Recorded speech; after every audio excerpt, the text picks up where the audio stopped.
Que hem fet, perquè d'ençà de l'any 1983 el camp de sales de Sant Carriablanca s'ha vist interromput i recuperat diverses vegades. Tanmateix, com podreu comprovar el dia de Pasqua i excepcionalment també avui, actualment el camp de sales del nostre poble és ben viu. Per arribar fins a aquest punt, però, han hagut de passar molts anys i la seva recuperació sempre ha estat gràcies a la corolla d'una o un grupat de persones que tenien aquell cuquet dins la panxa que no els permetia acceptar un dia de Pasqua sense salers. A Sant Carriablanca hi va haver salers una bona partida d'anys fins al 1983. Llavors, tot eren homes i anaven a cantar casa per casa i, com mana la tradició, el primer que feien era anar a demanar permís perquè entrenava tant el balde com el rector del poble. Els que hi cantaven i que encara ara canten en la fornada de salers joves que han sortit, afirmen que la tonada que feien és gairebé igual que la que cantam avui dia. Tanmateix, diuen que hi ha qualque nota que no acaba de ser així com ho recorden. Però bé, ja sabem que la música popular té això, i pot haver tantes variacions com persones que la fan o la canten. I precisament aquí és on rau la seva gràcia i també la seva màgia. L'any 1984 ja no hi va haver salers, però tan sols uns 5 anys més tard es tornaren a posar en marxa gràcies a la voluntat de diverses persones que ho trobaven a faltar. Gràcies a la guspira que es va encendre, el camp de sales es va mantenir ben viu durant gairebé 10 anys.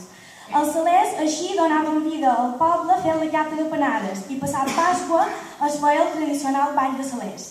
No obstant això, la flama es tornà a apagar passats uns anys. Tanmateix, el cor de l'església va agafar el relleu i en acabar la celebració eucarística del dia de Pasqua se seguien cantant les sales, senyal que la gent no era capaç de concebre un dia com aquest sense cantar o escoltar sales i que de la tradició sempre en va romandre encesa una espurna que ningú no volia deixar apagar. Ara fa 5 anys, l'any 2011, sobretot gràcies a l'Associació Cultural Seure de Sant Carriablanca, es va tornar a reprendre la tradició i de moment perdura fins avui dia. Es van recuperar cintes de casset antigues i se va demanar l'assessorament musical dels germans Pere i Sebastià de Cantimpanyo, que eren un dels promotors de les sales que es van cantar fins l'any 1983.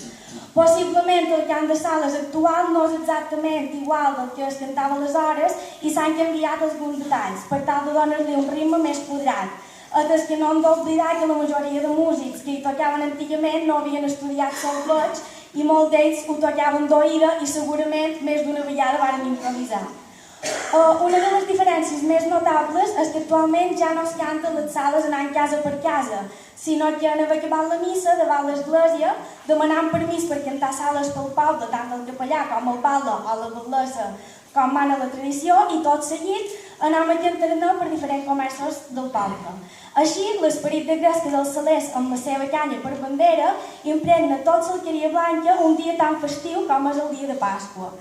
Després, com és tradició, també sortim a cantar sales el dia del ball. I així és com hem arribat fins aquí, d'un símbol cultural tan nostrat que, com totes les tradicions, ha tingut el seu moment d'auge i d'altres en què pareixia que havia de caure l'oblit, n'hem fet un tret d'identitat. Tanmateix, pot ser poc en determinats moments si hi hagués un descans, perquè de vegades, si forces massa un elàstic, es romp. En canvi, si el deixes reposar, tal vegada en haver-lo de tornar a emprar serà més fort. I així és com ho hem recuperat, amb molta força i moltes ganes.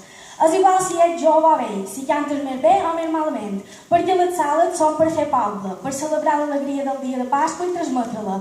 I d'alegria tothom n'hauria de tenir, i que sigui per molts anys.